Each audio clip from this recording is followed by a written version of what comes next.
সৈয়দ আবুল হাসান আলী নাদভীর রচিত, আবু সাঈদ মোহাম্মদ ওমর আলী অনুদিত, Islamic foundation Bangladesh সম্পাদিত নবী রহমত সাল্লাল্লাহু আলাইহি ওয়াসাল্লাম। অন্ধকার যুগ। খ্রিস্টীয় ষষ্ঠ শতাব্দীতে বিভিন্ন ধর্ম ও তার অনুসারীগণ এক নজরে। খ্রিস্টীয় ষষ্ঠ শতাব্দী পৃথিবীর বড় বড় ধর্ম, প্রাচীন ধর্মীয় গ্রন্থ ও সেসবের বিধিবিধানসমূহ, যেগুলো ধর্ম, নীতিনৈতিকতা ও জ্ঞানের ময়দানে বিভিন্ন সময় তাদের নির্ধারিত ভূমিকা পালন করেছিল, শিশুদের ক্রীড়া কৌতুকের বিষয়ে পরিণত হয়েছিল এবং বিকৃতির পতাকাবাহী, মুনাফিক, খোদাভীতিহীন ও বিবেকবঞ্চিত ধর্মীয় নেতৃবৃন্দের ব্যক্তিগত স্বার্থের লক্ষ্যে এবং কালের কুটিল চক্রান্তের ও বিপর্যয়ের এমন শিকারে পরিণত হয়েছিল যে সেসবের আসল রূপ চিনে নেয়া কষ্টকরই নয়, বরং বলা চলে অসম্ভব ছিল। যদি ওইসব ধর্মের প্রাথমিক প্রতিষ্ঠাতা, পতাকাবাহী ও তাদের সম্মানিত নবীগণ পুনরায় ফিরে এসে এই অবস্থা দেখতেন, তবে তারা তাদের রেখে যাওয়া ধর্মকে নিজেরাই চিনতে পারতেন না এবং ওইসব ধর্মের সঙ্গে নিজেদের সম্পৃক্ত করার জন্য কখনো প্রস্তুত হতেন না। ইয়াহুদি ধর্ম ছিল কতকগুলো নিষ্প্রাণ রীতিনীতি ও কিংবদন্তির সমাহার, যার মধ্যে জীবনের কোনো স্পন্দন অবশিষ্ট ছিল না। এতদ্ভিন্ন ইয়াহুদি ধর্ম স্বয়ং একটি বংশীয় ও সম্প্রদায়গত ধর্মবিধায় এর নিকট বিশ্বের জন্য কোনো পয়গাম, পৃথিবীর তাবৎ জাতিগোষ্ঠীর জন্য কোনো আবেদন এবং মানবতার জন্য তার রোগমুক্তির নিমিত্ত কোনো প্রতিকার ও প্রতিষেধক ছিল না। এই ধর্ম স্বীয় তৌহিদি আকিদার উপরও বিভিন্ন ধর্ম ও জাতিগোষ্ঠীর মধ্যে তার বৈশিষ্ট্যপূর্ণ পরিচিত ছিল, যার ভেতর তার সম্মান ও মর্যাদা এবং প্রাচীনকালে বনি ইসরায়েলের অন্যান্য জাতিগোষ্ঠীর উপর শ্রেষ্ঠত্বের রহস্য প্রচ্ছন্ন ও লুকায়িত রয়েছে এবং যার ওসিয়ত করেছিলেন হযরত ইব্রাহিম ও হযরত ইয়াকুব আলাইহিস সালাম তদীয় পুত্রদেরকে। এই ধর্মে দৃঢ়পদ থাকতে পারেনি।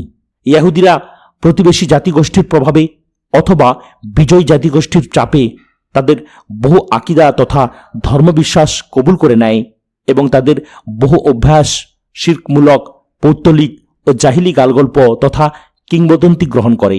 বিবেকবান কোনো কোনো ইয়াহুদি ঐতিহাসিক যার স্বীকারোক্তি করেছেন। জেউইশ এনক্লোপেডিয়া তিনি তার নিবন্ধে লিখেছেন, মূর্তি পূজার বিরুদ্ধে নবীদের ক্রোধ ও কুপিত হওয়া থেকে একথা প্রকাশ পায় যে দেবতাদের পূজা অর্চনা ইসরায়েলের জনসাধারণের অন্তর্রাজ্যে আসন গেড়ে বসেছিল এবং ব্যাবিলনের নির্বাসন থেকে প্রত্যাবর্তনের সময় পূর্ণরূপে এর উৎসাদন হয়নি। কল্পনা পূজা ও জাদুর মাধ্যমে বহু শিরকমূলক ধ্যান ধারণা ও রসম রেওয়াজ পুনর্বার জনগণ গ্রহণ করেছিল। তালমুদ থেকেও এর সাক্ষ্য মেলে যে মূর্তি পূজার মধ্যে ইয়াহুদিরা বিরাট আকর্ষণ খুঁজে পেত। ব্যাবিলনের তালমুদ, যাকে ইয়াহুদিদের মধ্যে সীমাতিরিক্ত পবিত্র জ্ঞান করা হতো এবং কোনো কোনো মুহূর্তে তাওরাতের উপরও একে অগ্রাধিকার প্রদান করা হয়েছে, যা খ্রিস্টীয় ষষ্ঠ শতাব্দীতে ইয়াহুদিদের মধ্যে জনপ্রিয় ও প্রচলিত ছিল।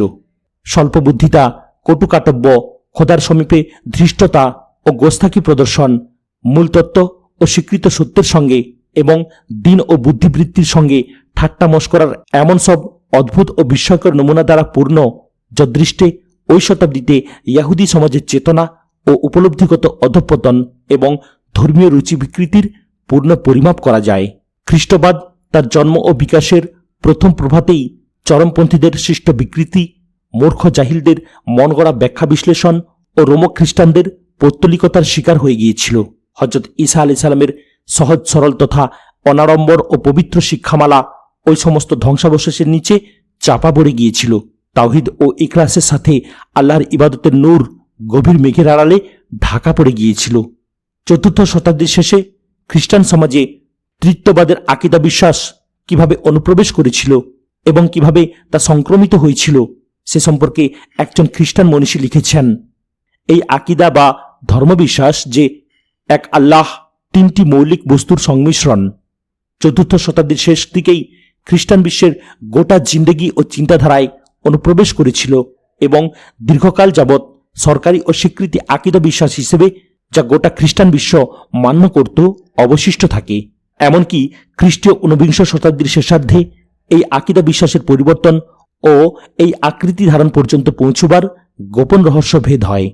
একজন সমসাময়িক খ্রিস্টান ঐতিহাসিক খ্রিস্টান সমাজে পৌত্তলিকতার সূচনা, এর নিত্য নতুন রূপ এবং অপরাপর মুশরিক ও পৌত্তলিক জাতিগোষ্ঠীর অন্ধ আনুগত্য, ভয়ভীতি কিংবা মূর্খতার ভিত্তিতে তাদের হুবহু নকল করার প্রবণতা এবং এ ব্যাপারে খ্রিস্টানদের নিত্য নতুন কলাকৌশল খুব আলোচনা করেছেন। তিনি তাঁর the history of Christianity in the light of modern knowledge নামক গ্রন্থে বলেন, পৌত্তলিকতা শেষ হলো বটে, কিন্তু একেবারে ধ্বংস হলো না, বরং তা আত্মস্থ করে নেওয়া হলো। প্রায় সব কিছুই যা পৌত্তলিকতার মধ্যে ছিল তা খ্রিস্ট ধর্মের নামে চলতে থাকলো। যে সমস্ত লোকের তাদের দেবদেবী ও বিখ্যাত ব্যক্তিদের থেকে হাত গোটাতে হয়েছিল, তারা অবচেতনভাবে খুব সহজেই ধর্মের জন্য জীবন উৎসর্গকারী কোনো শহীদকে প্রাচীন দেবতাদের গুণে গুণান্বিত করে কোনো স্থানীয় প্রস্তর কিংবা ধাতু নির্মিত প্রতিকৃতিকে তার নামে নামকরণ করল এবং এভাবে কুফরি মতবাদ ও পৌরাণিক কাহিনী ওইসব স্থানীয় শহীদদের নামে নামাঙ্কিত হয়ে গেল এবং আল্লাহর গুণে গুণান্বিত অলিয়া উলিয়ার আকিদার ভিত্তি প্রতিষ্ঠিত হল।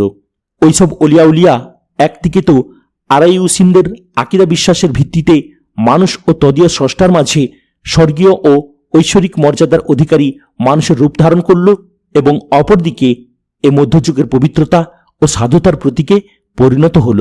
পৌত্তলিক হোলি ও দেওয়ালি উৎসব গ্রহণ করে সেসবের নাম পাল্টে দেয়া হয়। এমনকি 400 খ্রিস্টাব্দ পর্যন্ত পৌঁছাতে পৌঁছাতে সূর্য দেবতার প্রাচীন উৎসব যীশুখ্রিস্টের জন্মদিনের রূপ পরিগ্রহ করল।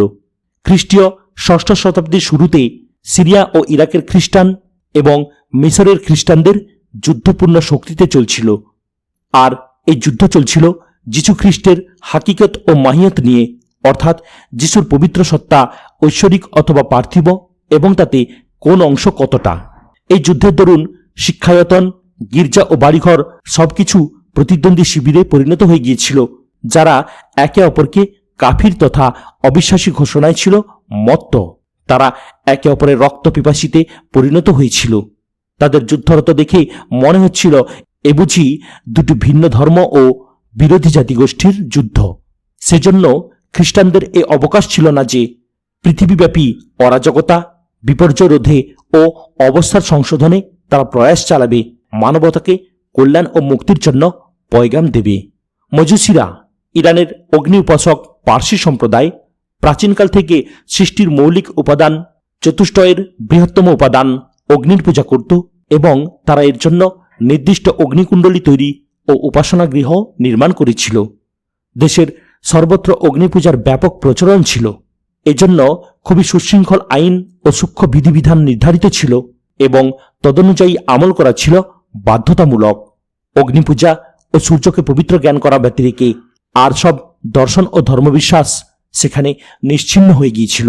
তাদের নিকট ধর্ম কতিপয় প্রথা পদ্ধতি কিংবা কয়েকটি আচার অনুষ্ঠানের বেশি আর কোনো মূল্য বহন করত না, যেগুলো তারা নির্দিষ্ট জায়গায় প্রতিপালন করত। উপাসনা গৃহের বাইরে তারা ছিল একেবারে মুক্ত ও স্বাধীন, যেখানে তারা নিজেদের খেয়াল খুশি ও মর্জি মোতাবেক জীবনযাপন করত। একজন অগ্নি উপাসক ও একজন বেদিন, বিবেকহীন ও অপদার্থের মধ্যে বিশেষ কোনো পার্থক্য ছিল না। সাসানি আমলে ইরান, এই গ্রন্থের লেখক আর্থার ক্রিস্টিনসন সে যুগের ধর্মীয় দায়িত্ব ও কর্তব্যের উপর আলোকপাত করতে গিয়ে লিখেছেন, সরকারি কর্মচারীদের জন্য দিনে 4 বার সূর্য পূজা করা আবশ্যিক কর্তব্য ছিল। চন্দ্রপূজা, অগ্নিপূজা ও পানি পূজা ছিল এর অতিরিক্ত। শয়ন, জাগরণ, গোসল, পৈতা পরিধান, খানাপিনা, হাঁচি দেওয়া, চুল ছাঁটা, নখ কাটা, পেশাব পায়খানা, প্রদীপ জ্বালানো, মোট কথা সকল কাজের জন্যই মন্ত্র ছিল এবং এগুলো করা তাদের জন্য ছিল জরুরি। তাদের উপর এও নির্দেশ ছিল যে অগ্নিশিখা সদা প্রজ্বলিত ও অনির্বাণ থাকবে, কোন অবস্থাতেই তা নির্বাপিত হতে পারবে না এবং আগুন ও পানি একে অপরের সঙ্গে যেন না মেশে আর ধাতব পদার্থে যেন মরিচা না পড়ে, কেননা ধাতব পদার্থ তাদের দৃষ্টিতে পবিত্র ছিল। ইরানের লোকেরা আগুনের দিকে মুখ করে পূজা করত। ইরানের শেষ সম্রাট ইয়াজদাগির্দ একবার সূর্যের কসম খেয়ে একথা বলেছিলেন, আমি সূর্যের কসম খাচ্ছি, যিনি সবচেয়ে বড় উপাস্য। তিনি এইসব খ্রিস্টানকে, যারা খ্রিস্ট ধর্ম থেকে তওবা করেছিল বাধ্য করেছিলেন তাদের ধর্মনিষ্ঠা প্রমাণের জন্য সূর্যের পূজা করতে। ইরানের লোকেরা সর্বকালে ও সর্বযুগেই দ্বিত্ববাদের শিকার ছিল, অর্থাৎ তারা দুই খোদার অস্তিত্বে বিশ্বাসী ছিল। এমনকি এটাই তাদের আলামত ও পরিচয় জ্ঞাপক চিহ্নে পরিণত হয়। তারা দুই খোদার সমর্থক ছিল। এক খোদা আলোর বা কল্যাণের, যাকে তারা আহুর মাজদা বা রাজদান বলতো। দ্বিতীয় খোদা অন্ধকার বা মন্দের, যার নাম রেখেছিল তারা আহরিমান। তাদের বিশ্বাস ছিল যে এই দুই খোদার মধ্যে পারস্পরিক দ্বন্দ্ব ও শক্তি পরীক্ষা আগাগোড়া চলে আসছে। ইরানি ধর্মের এসব ঐতিহাসিক তাদের উপাস্য মাবুদদের সম্পর্কে যেসব কাহিনী লিখেছেন এবং গোটা পৌরাণিক উপাখ্যান তৈরি করেছেন, তা তাদের অদ্ভুতভূত বিষয়প্রিয়তা এবং বিস্তারিত ও খুঁটিনাটি বিষয়ে গ্রিক কিংবা ভারতীয় পৌরাণিক কাহিনী থেকে কোনোভাবেই কম নয়। বৌদ্ধ ধর্ম, যা ভারতবর্ষ ও মধ্য এশিয়াতে বিস্তার লাভ করেছিল, তাও একটি পৌত্তলিক ধর্মে পরিবর্তিত হয়ে গিয়েছিল। মূর্তি বৌদ্ধ ধর্মের লাগাম ধরে পথ চলছিল। যেখানেই তাদের কাফেলা বিশ্রাম মানসে কিছুক্ষণের জন্য হলেও ছাউনি ফেলত, সেখানেই গৌতম বুদ্ধের মূর্তি স্থাপন করা হতো এবং দেখতে না দেখতেই একটি উপাসনা গৃহ তৈরি হয়ে যেত। জ্ঞানী পণ্ডিত মহল এখন পর্যন্ত এই ধর্ম ও এর প্রতিষ্ঠাতা সম্পর্কে সন্দিহান যে আসমান জমিন, এমনকি স্বয়ং মানুষের স্রষ্টা আল্লাহর অস্তিত্বে তার বিশ্বাস ছিল কিনা, অর্থাৎ তিনি স্বয়ং স্রষ্টার অস্তিত্বে বিশ্বাসী ছিলেন কিনা। তারা তো বিস্মিত যে স্রষ্টার প্রতি ঈমান ও গভীর বিশ্বাস ছাড়া এই বিরাট ধর্ম কি করে টিকে রইল। থাকলো হিন্দু ধর্ম। এই হিন্দু ধর্ম তো দেবদেবীর আধিক্যের ক্ষেত্রে অপরাপর ধর্মের তুলনায় অনেক অগ্রসর। খ্রিস্টীয় ষষ্ঠ শতাব্দীতে মূর্তি পূজার ছিল রমরমা রাজত্ব। এই শতকে তাদের উপাস্য দেবতার সংখ্যা ৩৩ কোটিতে গিয়ে উপনীত হয়েছিল। মোটের উপর প্রতিটি বৃহৎ কিংবা ভয়াবহ অথবা উপকারী বস্তুই ছিল তাদের উপাস্য দেবতা। মূর্তি নির্মাণ ও ভাস্কর্য তৈরি বিদ্যা চরমোৎকর্ষ লাভ করেছিল এবং এক্ষেত্রে নিত্য নতুন কলাকৌশল উদ্ভাবিত হচ্ছিল। একজন হিন্দু মনীষী সিভি বৈদ্য তদীয় history of medieval Hindu India নামক গ্রন্থে রাজা হরিশ সম্পর্কে লিখেছেন, যিনি ছিলেন ৬০৬ থেকে ৬৪৮ খ্রিস্টাব্দ পর্যন্ত। মনে রাখতে হবে যে এ সেই যুগ যার পরেই আরব উপদ্বীপে ইসলামের আবির্ভাব ঘটে। এ যুগে হিন্দু ধর্ম ও বৌদ্ধ মত উভয়ই সমভাবে পৌত্তলিক ছিল, বরং খুব সম্ভব পৌত্তলিকতার দিক দিয়ে বৌদ্ধ মত হিন্দু ধর্মের চেয়ে অনেক বেশি এগিয়ে গিয়েছিল। প্রকৃতপক্ষে এ ধর্মের যাত্রাই শুরু হয়েছিল আল্লাহর অস্তিত্বের অস্বীকৃতির মধ্য দিয়ে, কিন্তু শেষাবধি সে বুদ্ধকেই সবচেয়ে বড় খোদার আসনে বসিয়ে দিল। পরে আরও অন্যান্য খোদা যেমন বোধিসত্ত্বের বৃদ্ধি করতে থাকে। বিশেষত বৌদ্ধ ধর্মের মহাযান শাখায় পৌত্তলিকতা চূড়ান্তভাবে আসন গেড়ে বসে। ভারতবর্ষে তা এতটা উন্নতি করতে সক্ষম হয় যে প্রাচ্য ভাষাগুলোতে বুদ্ধের নাম পৌত্তলিকতার সমার্থকে পরিণত হয়। এতে কোনোই সন্দেহ নেই যে সে যুগে মূর্তি পূজা গোটা পৃথিবীব্যাপী বিস্তৃত ছিল। আটলান্টিক মহাসাগর থেকে ভারত মহাসাগর পর্যন্ত সমগ্র পৃথিবী পৌত্তলিকতার মধ্যে নিমজ্জিত ছিল। খ্রিস্ট ধর্ম, সেমিটিক ধর্মসমূহ, বৌদ্ধ ধর্ম মূর্তির প্রতি শ্রদ্ধা ও সম্মান জ্ঞাপনে একে অপরকে অতিক্রম করবার প্রতিযোগিতায় লিপ্ত হয়েছিল। আরও একজন হিন্দু মনীষী তার popular Hinduism the religion of the masses নামক গ্রন্থে বলেন, খোদা তৈরির কর্মকৌশল এখানে শেষ হয়ে যায়নি, বরং বিভিন্ন যুগে এই খোদাই একাডেমি বা কাউন্সিল এত বিরাট পরিমাণে বৃদ্ধি পায় যে তার পরিমাপ করাই কঠিন ছিল। এগুলোর মধ্যে ভারতবর্ষের প্রাচীন বাসিন্দাদের বহু উপাস্য দেবতাও ছিল, যেগুলোকে হিন্দু ধর্মের দেবতা ও ভগবানগুলোর সাথে একীভূত করে নেওয়া হয়েছিল। কালক্রমে এসব দেবতার সংখ্যা ৩৩ কোটিতে গিয়ে উপনীত হয়। আরবদের সম্পর্কে যতটুকু জানা যায় তাতে দেখা যায় যে প্রাচীনকালে তারা দিনে ইব্রাহিম আলাইহিস সালামের ধারকবাহক ছিল এবং তাদের ভূখণ্ডেই আল্লাহর সর্বপ্রথম ঘর নির্মিত হয়। কিন্তু নবুয়াত ও আম্বিয়ায়ে কিরামের সঙ্গে কালের দূরত্ব এবং আরব উপদ্বীপে বৃত্তাবদ্ধ হবার কারণে তারা খুবই নিম্ন স্তরের পৌত্তলিকতার মধ্যে লিপ্ত হয়ে পড়েছিল, যাদের দৃষ্টান্ত ভারতবর্ষের মূর্তিপূজক ও মুশরিক ছাড়া আর কোথাও পাওয়া যেত না। তারা শিরক ও মূর্তি পূজার ক্ষেত্রে বহুদূর এগিয়ে গিয়েছিল। এবং এক আল্লাহর পরিবর্তে বহু উপাস্য দেবতায় তারা বিশ্বাস করত। এসব স্বনির্মিত উপাস্য দেবতা গোটা সৃষ্টি জগতের ব্যবস্থাপনা ও শৃঙ্খলা বিধানে আল্লাহর সঙ্গে শরিক, কল্যাণ অকল্যাণ ও লাভ ক্ষতির মালিক এবং কাউকে জীবিত রাখার বা মারার ব্যক্তিগত ক্ষমতার অধিকারী বলে বিশ্বাস করত। গোটা আরব জাতিগোষ্ঠী পৌত্তলিকতার মধ্যে আকণ্ঠ নিমজ্জিত হয়ে গিয়েছিল। প্রতিটি গোত্র ও প্রতিটি এলাকার পৃথক উপাস্য দেবতা ছিল। যদি বলা হয় যে আরবের প্রতিটি ঘরই এক একটি পুতুল গৃহে পরিণত হয়ে গিয়েছিল, তবে তা অত্যুক্তি হবে না। স্বয়ং কাবা শরীফের অভ্যন্তরে ও এর প্রাঙ্গণে যে গৃহ হজরত ইব্রাহিম আলাইহিস সালাম কেবল আল্লাহর ইবাদত বন্দিগির জন্য নির্মাণ করেছিলেন, 360টি মূর্তি স্থান পেয়েছিল সেখানে। তারা মূর্তি পূজা ও দেবদেবীর পূজা অর্চনা থেকে অগ্রসর হয়ে শেষ অবধি সব ধরনের পাথরকেই পূজা করতে শুরু করেছিল। তারা ফেরেশতা, জিন ও তারকারাজিকেও তাদের উপাস্য জ্ঞান করত। তারা বিশ্বাস করত যে ফেরেশতারা আল্লাহর কন্যা সন্তান এবং আল্লাহর অংশীদার। এজন্য তারা এসবের শক্তি ও প্রভাবে বিশ্বাসী ছিল এবং এর পূজা অর্চনাকে অপরিহার্য জ্ঞান করত। এক নজরে পৃথিবীর বিভিন্ন দেশ ও জাতিগোষ্ঠী, এই ছিল সেই সব ধর্মের অবস্থা যা আপন আপন যুগে আল্লাহর দিকে মানুষকে আহ্বান জানাবার নিমিত্ত পৃথিবীর বুকে আবির্ভূত হয়েছিল। যেসব দেশ সুসভ্য হিসেবে পরিচিত ছিল, যেসব দেশে বিশাল হুকুমত প্রতিষ্ঠিত ছিল, নানাবিধ জ্ঞান বিজ্ঞান ও শিল্প সাহিত্যের সরব চর্চা ছিল, এবং যেসব দেশকে সভ্যতা, সংস্কৃতি, শিল্প ও কৃষ্টি, জ্ঞান বিজ্ঞান ও সাহিত্য চর্চার কেন্দ্র মনে করা হতো, সেসব দেশে ধর্মের অবয়ব ও আকৃতি ছিল একেবারেই বিকৃত। সেসব ধর্ম আপন মৌলসত্তা, মূল্য ও মর্যাদা, শক্তি ও কল্যাণকামিতা খুইয়ে বসেছিল। সংস্কারক এবং চরিত্র ও নৈতিকতার শিক্ষক বহুদূর অবধি কোথাও দৃষ্টিগোচর হচ্ছিল না। প্রাচ্যের রোমক সাম্রাজ্য, প্রাচ্যের রোমান সাম্রাজ্যে ট্যাক্সের বোঝা এতই দুর্বহ হয়ে পড়েছিল যে দেশের গণমানুষ আপন হুকুমতের মোকাবিলায় বিদেশি শাসনকে অগ্রাধিকার দিতে শুরু করেছিল।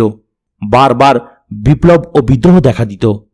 কেবল 533 খ্রিস্টাব্দে একটি দাঙ্গায় কনস্টান্টিনোপলের 30,000 মানুষ নিহত হয়েছিল। তাদের রাত দিনের সবচেয়ে বড় ভাবনা ও আকর্ষণই ছিল যে কোনো উপায়েই হোক সম্পদ অর্জন, অতঃপর অর্জিত সম্পদ আরামায়েশ ও বিলাসী জীবনযাপনে ব্যয় করা। ক্রীড়া, কৌতুক ও চিত্ত বিনোদনের মাঝে তারা এতদূর অগ্রসর হয়েছিল যে তা অন্ধত্ব ও বর্বরতার স্তর পর্যন্ত পৌঁছে গিয়েছিল। সিভিলাইজেশন পাস্ট অ্যান্ড প্রেজেন্ট নামক গ্রন্থের লেখকবৃন্দ বাইজেন্টাইন সমাজের এই অদ্ভুত বৈপরীত্য, নৈতিক অরাজকতা ও চারিত্রিক বিপর্যয়, খেলতামাশাপ্রিয় স্বভাব ও চিত্ত বিনোদন প্রীতির উপর আলোকপাত করতে গিয়ে লিখেছেন, বাইজেন্টাইনীয় সমাজ জীবনে বিরাট বৈপরীত্য পাওয়া যেত। ধর্মীয় ঝোঁক তাদের মন মস্তিষ্কে গভীরভাবে অনুপ্রবিষ্ট হয়েছিল। দুনিয়া বর্জন ও বৈরাগ্যবাদ সাম্রাজ্যের সর্বত্র বিস্তার লাভ করেছিল এবং সাধারণ স্তরের একজন নাগরিকও গভীরতর ধর্মীয় আলোচনায় উৎসাহের সঙ্গে অংশগ্রহণ করত। এরই সাথে সর্বসাধারণের দৈনন্দিন জীবনের উপর প্রচ্ছন্নপ্রিয়তা ও গোপনীয়তার ছাপ লেগেছিল। কিন্তু এর বিপরীতে এইসব লোকই আবার সর্বপ্রকার খেলতামাশার প্রতি অস্বাভাবিক রকম আগ্রহীও ছিল। সার্কাসের ছিল বিশাল ময়দান, যেখানে একই সঙ্গে 80,000 দর্শক উপবেশন করতে পারত।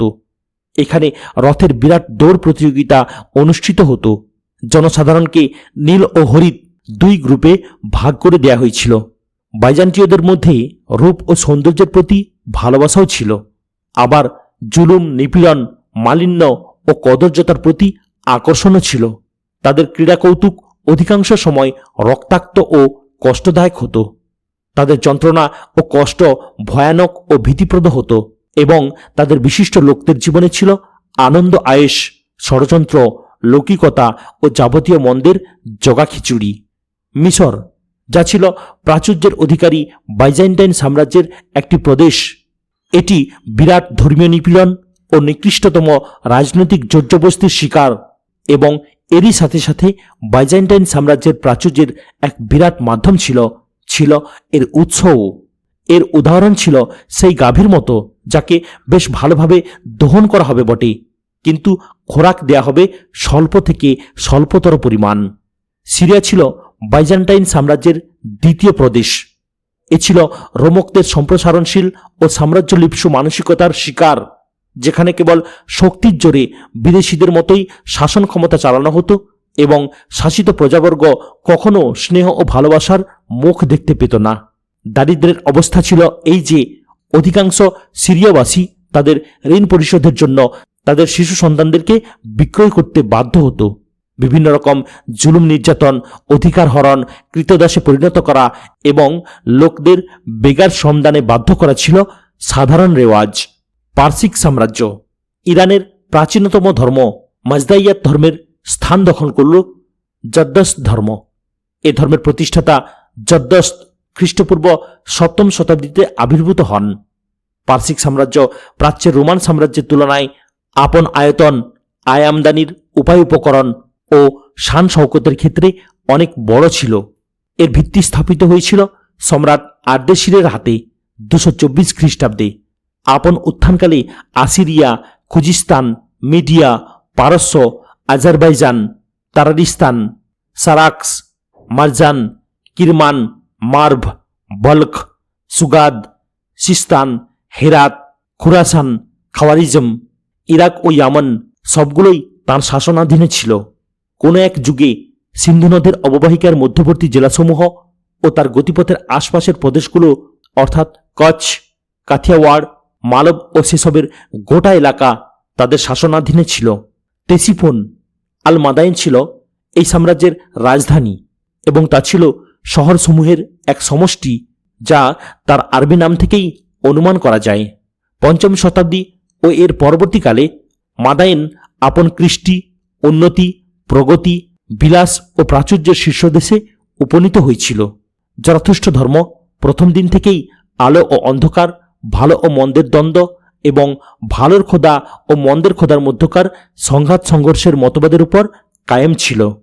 খ্রিস্টীয় 3য় শতাব্দীতে মানি নামক একজন দার্শনিক এই ধর্মের সংস্কারক হিসেবে আবির্ভূত হন।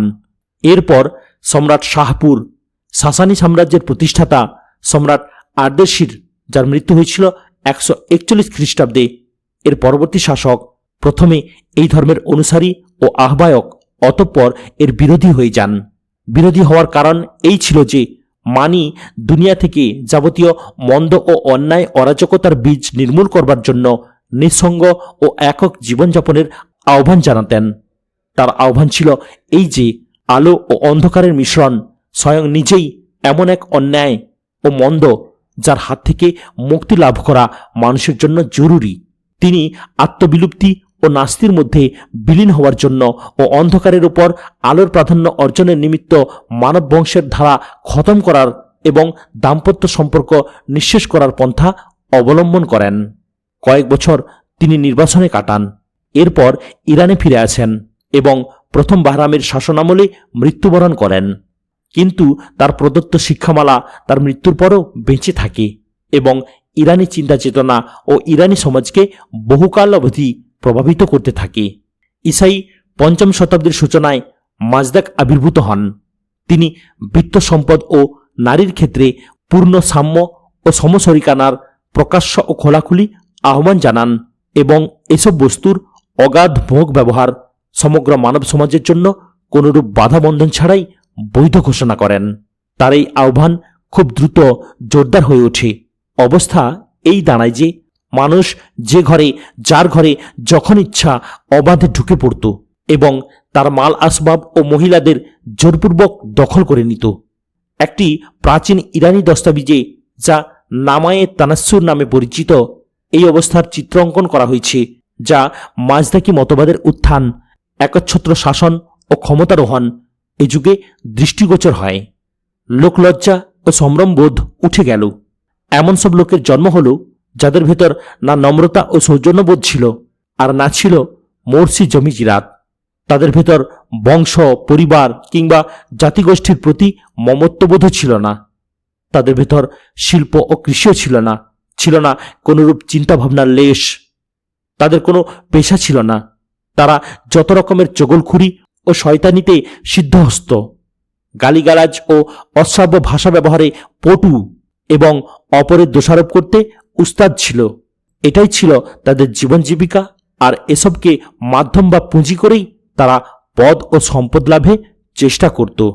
আর্থার ক্রিস্টিনসেন তার সাসানি আমলে ইরান নামক গ্রন্থে বলেন, ফল এই দাঁড়ালো যে চতুর্দিকে কৃষক বিদ্রোহ শুরু হয়ে গেল। লুটতরাজকারীরা আমির উমারার বাড়িঘরে ঢুকে পড়ত ও মালমাত্তা লুট করে নিয়ে যেত, মেয়েদেরকে জোর করে ছিনিয়ে নিত এবং জমি জায়গা দখল করে নিত। এভাবে ক্রমান্বয়ে জমি জিরাত পতিত ও অনাবাদী থাকতে শুরু করল, কেননা নতুন যারা জমির মালিক হলো তারা কৃষি সম্পর্কে আদৌ ওয়াকিবহাল ছিল না।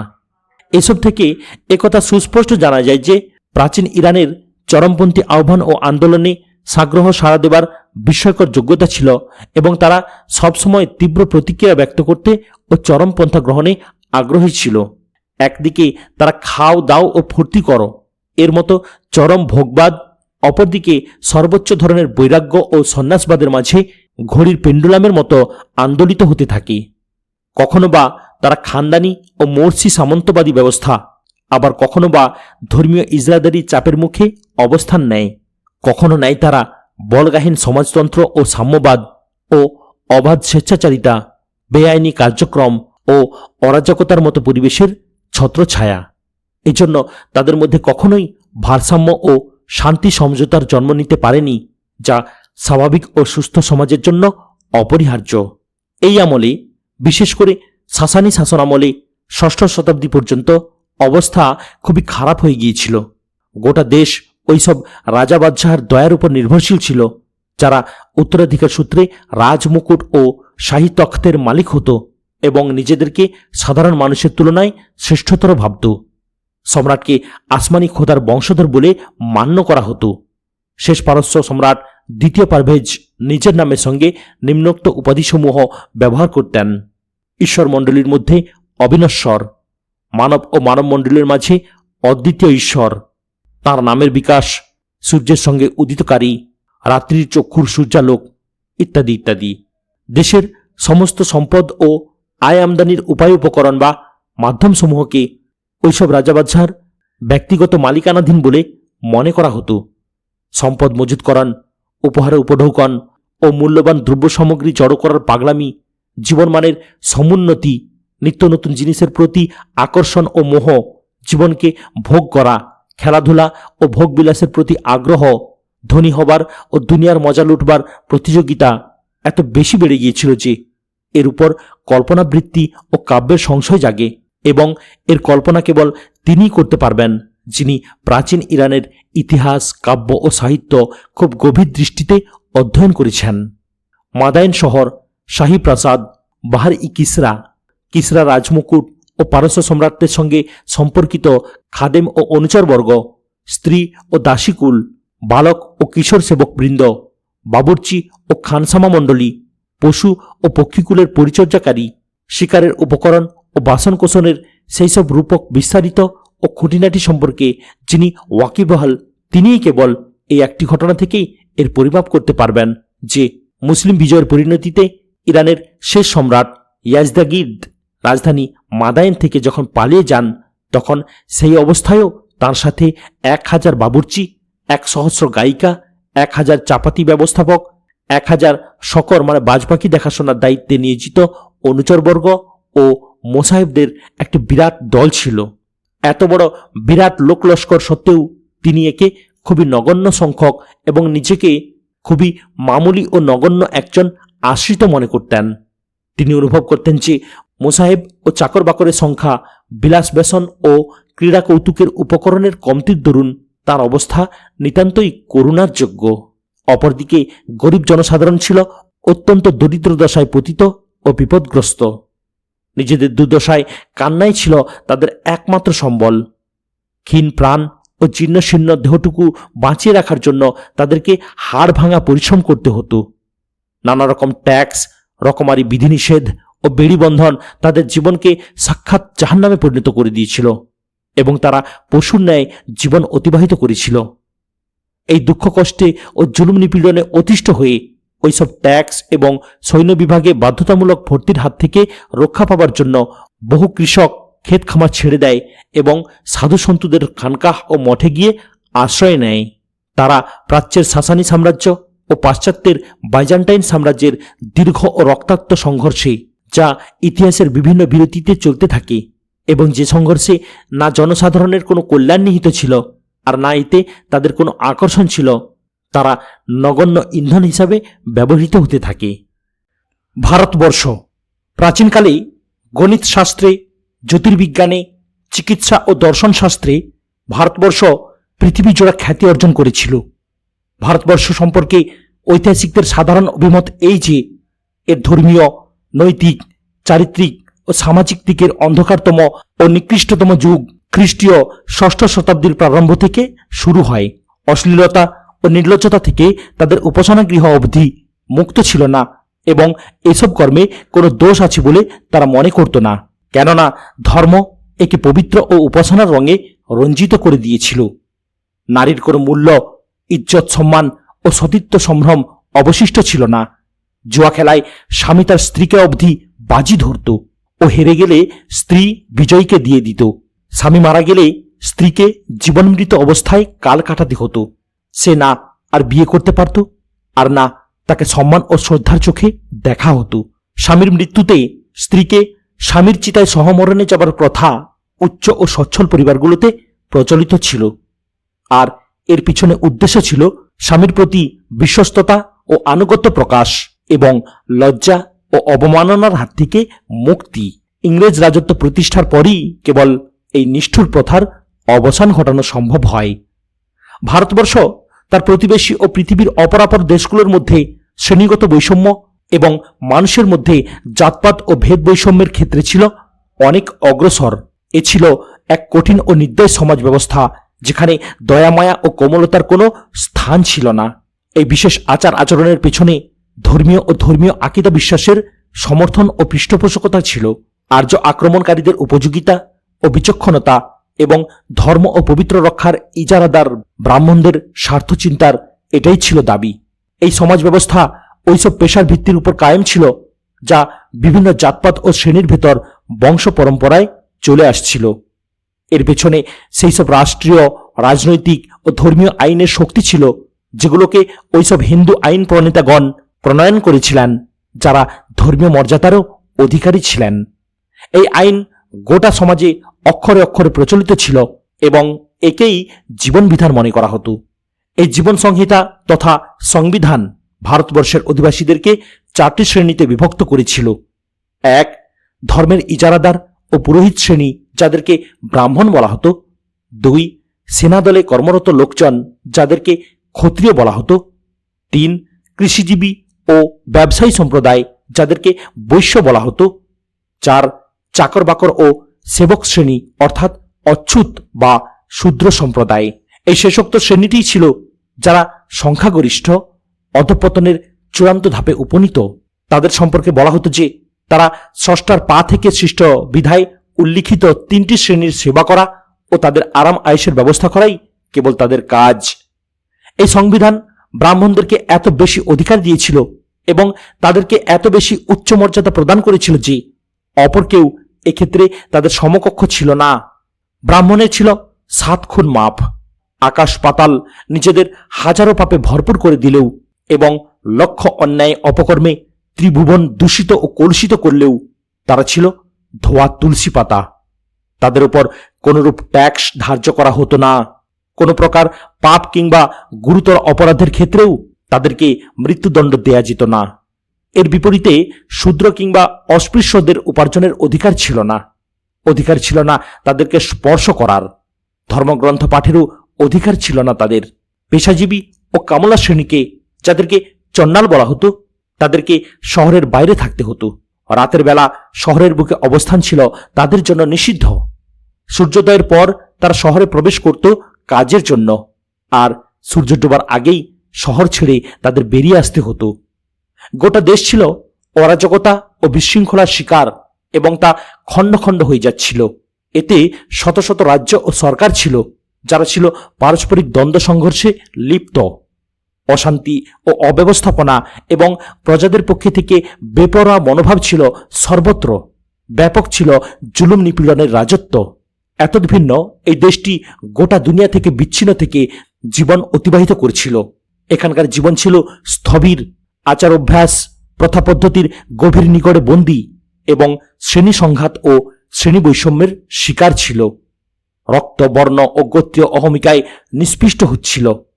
পাঞ্জাব বিশ্ববিদ্যালয়ের কলেজের সাবেক অধ্যাপক বিদ্যাধর মহাজন নামক একজন হিন্দু ঐতিহাসিক ইসলাম আগমনের পূর্বে ভারতবর্ষের অবস্থা সম্পর্কে আলোকপাত করতে গিয়ে বলেন, ভারতবর্ষের জনগণ গোটা বিশ্ব থেকে ছিল বিচ্ছিন্ন। তারা নিজেদের মধ্যেই ছিল সীমাবদ্ধ এবং দুনিয়ার অবস্থাদি সম্পর্কে বেখবর। তাদের এই বেখবর অবস্থা তাদের অবস্থান খুবই দুর্বল করে দিয়েছিল। তাদের মধ্যে জড়তা ও স্থবিরতার সৃষ্টি হয়ে গিয়েছিল এবং পরাজয় ও অধঃপতনের চিহ্ন ছিল স্পষ্ট প্রতিভাত। সে যুগের সাহিত্যের ভেতর কোনো প্রাণ ছিল না। স্থাপত্য শিল্প, ভাস্কর্য ও অন্যান্য সূক্ষ্ম শিল্পকলাও ছিল অধঃপতনের দিকে। জাতিভেদের বেড়াজাল ছিল কঠিন। বিধবাদের বিয়ে করা হতো না এবং তাদের আহার্য ও পানীয়ের ক্ষেত্রে কঠিন গত বাধা নিষেধাজ্ঞা আরোপিত ছিল। অচ্ছুত ও অস্পৃশ্যরা জনগণের বাইরে থাকতে বাধ্য ছিল। জাজিরাতুল আরব, আরব উপদ্বীপ, আরবদের নৈতিক চরিত্রও বিগড়ে গিয়েছিল। তারা শরাব ও জুয়ায় ছিল আসক্ত। তাদের হৃদয়হীনতা ও জাহেলি আত্মমর্যাদা বোধের পরিমাপ করা যাবে আপন কন্যা সন্তানদের জীবিত দাফন করা থেকেই। কাফেলা লুণ্ঠন করা, নিরপরাধ লোকদেরকে তলোয়ারের মুখে নিক্ষেপ করা ছিল তাদের প্রিয় নেশা। তাদের নিকট নারীর কোনো মর্যাদা ছিল না। তাদের ঘরের অন্যান্য সামগ্রী ও আসবাবপত্রের মতোই কিংবা পশুর ন্যায় যেখানে খুশি স্থানান্তরিত করা হতো, অথবা উত্তরাধিকার সূত্রে প্রাপ্ত সম্পদের মতোই নারীও বণ্টিত হতো। কিছু খাদ্য পুরুষদের জন্য নির্দিষ্ট ছিল, নারী তা ব্যবহার করতে পারত না। পুরুষ যত খুশি বিয়ে করতে পারত। কেউ কেউ দারিদ্র ও অর্থনৈতিক পেরেশানির ভয়ে আপন সন্তানকে হত্যা করত। গোত্রীয়, বংশীয় ও পারিবারিক রক্ত সম্পর্কীয় ও স্বজনপ্রীতি ছিল সীমাতিরিক্ত। যুদ্ধ ছিল তাদের অস্থিমজ্জায় মিশে এবং একে অপরকে হত্যা করা তাদের কাছে ক্রীড়া কৌতুকের বেশি ছিল না। অনেক সময় মামুলি ঘটনাও বিরাট রক্তপাত ও দীর্ঘস্থায়ী যুদ্ধের কারণ হতো। কোনো কোনো যুদ্ধ 40 বছর ধরে চলেছে এবং হাজার হাজার মানুষ এতে জীবন হারিয়েছে। ইউরোপীয় জাতিগোষ্ঠী যারা উত্তর ও পশ্চিমের এলাকায় বহুদূর অবধি বসতি স্থাপন করেছিল, মূর্খতা ও অশিক্ষার ভয়াবহ অন্ধকারে বসবাস করছিল এবং রক্তাক্ত লড়াই সংঘর্ষে লিপ্ত ছিল। মানবীয় সভ্যতা সংস্কৃতির কাফেলার পশ্চাতে এবং দুনিয়ার জ্ঞান বিজ্ঞানের জগৎ থেকে বহু দূরে ছিল তাদের অবস্থান। যেমন বহির্বিশ্বের সঙ্গে তাদের কোনো সম্বন্ধ ছিল না, তেমনি বহির্বিশ্বের কাছেও তাদের চাওয়া পাওয়ারও ছিল না। তাদের দেহ ছিল পুঁতিগন্ধময় আর মস্তিষ্ক ছিল অলিক কল্পনা বিলাসে ভরপুর। পরিষ্কার পরিচ্ছন্নতার দিকে তাদের কোনো লক্ষ্য ছিল না। পানি তারা খুব কমই ব্যবহার করত। তাদের পাদ্রী ও বিশপ শরীরকে কষ্ট দিত, আর সমাজ থেকে পালাবার ক্ষেত্রে তারা ছিল কঠোর ও চরমপন্থী। তাদের কাছে তখনও পর্যন্ত এ ব্যাপারে সিদ্ধান্ত স্থিরীকৃত হয়নি যে নারী মানুষ না পশু, তাদের অবিনশ্বর আত্মা আছে কিনা, তাদের মালিকানা ও ক্রয় বিক্রয়ের অধিকার আছে কিনা। রবার্ট ব্রিফল্ট বলেন, 5ম শতাব্দী থেকে নিয়ে খ্রিস্টীয় 10ম শতাব্দী পর্যন্ত ইউরোপে গভীর অন্ধকার বিরাজিত ছিল, আর এই অন্ধকার গভীর থেকে গভীরতর এবং ভয়ানক থেকে ভয়ঙ্কর হতে চলছিল। সেই যুগের বর্বরতা প্রাচীনকালের বর্বরতার তুলনায় কয়েক গুণ বৃদ্ধি পেয়েছিল, কেননা তাদের উদাহরণ ছিল সেই মরা লাশের মতো যা ফুলে ফেটে গিয়েছিল। সেই সংস্কৃতির নাম নিশানা লোপ পাচ্ছিল, আর তার উপর ধ্বংসের মোহর মারা হয়েছিল। সেই সমস্ত দেশ যেখানে এই সংস্কৃতি প্রস্ফুটিত ও বিকশিত হয়েছিল এবং অতীতে চরমোৎকর্ষ লাভ করেছিল, যেমন ইটালি, ফ্রান্স, সেখানে চলছিল অরাজকতা ও ধ্বংসের রাজত্ব, গাঢ় অন্ধকার ও গভীর হতাশা। সংক্ষেপে বলা যায় যে খ্রিস্টীয় 6ষ্ঠ শতাব্দী, যেই শতাব্দীতে মুহাম্মদ রাসূলুল্লাহ সাল্লাল্লাহু আলাইহি ওয়াসাল্লামের আবির্ভাব ঘটে, তা ছিল ইতিহাসের নিকৃষ্টতম যুগ এবং মানবতার ভবিষ্যৎ তার স্থায়িত্ব ও উন্নতির দিক দিয়ে অত্যন্ত অন্ধকার ও হতাশাব্যঞ্জক।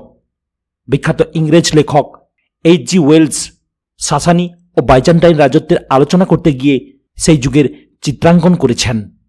তাঁর ভাষায়, বিজ্ঞান ও রাজনীতি দুটোই সংঘর্ষমুখর ও ধ্বংসোন্মুখ রাষ্ট্রসমূহের মধ্যে মৃত্যুর ঘুমে ছিল বিভোর।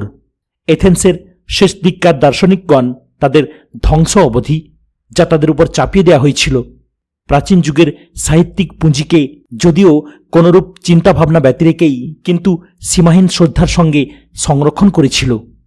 কিন্তু তখন পৃথিবীতে মানুষের এমন কোনো শ্রেণী অবশিষ্ট ছিল না যারা প্রাচীনকালের আভিজাত বর্গের মতো নির্ভীক ও মুক্ত চিন্তার সমর্থক হতো এবং প্রাচীনদের রচনাবলীর ন্যায় অনুসন্ধান ও গবেষণা কিংবা নির্ভীক মতামত দিত, প্রকাশকের বাহক হতো।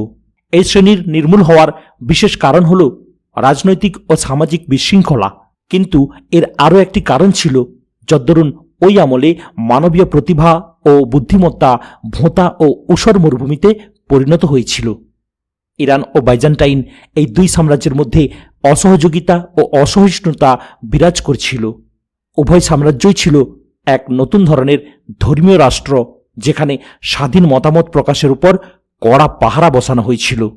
বাইজান্টাইন সাম্রাজ্যের উপর পার্সিক সাম্রাজ্যের আক্রমণ এবং পার্সিক সাম্রাজ্যের উপর বাইজান্টাইনদের বিজয় কিছুটা বিস্তারিত আকারে আলোচনার পর খ্রিস্টীয় ষষ্ঠ শতাব্দীতে সামাজিক ও নৈতিক অধঃপতনের উপর আলোকপাত করতে গিয়ে গ্রন্থকার বলেন, যদি কোনো রাজনৈতিক ভবিষ্যৎবক্তা সপ্তম শতাব্দীর সূচনায় বিশ্বের সামগ্রিক অবস্থার পর্যালোচনা করতেন তাহলে তিনি এই সিদ্ধান্তে উপনীত হতেন যে মাত্র কয়েক শতাব্দীর ব্যাপার গোটা ইউরোপ ও এশিয়া মঙ্গলদের প্রধানত হবে।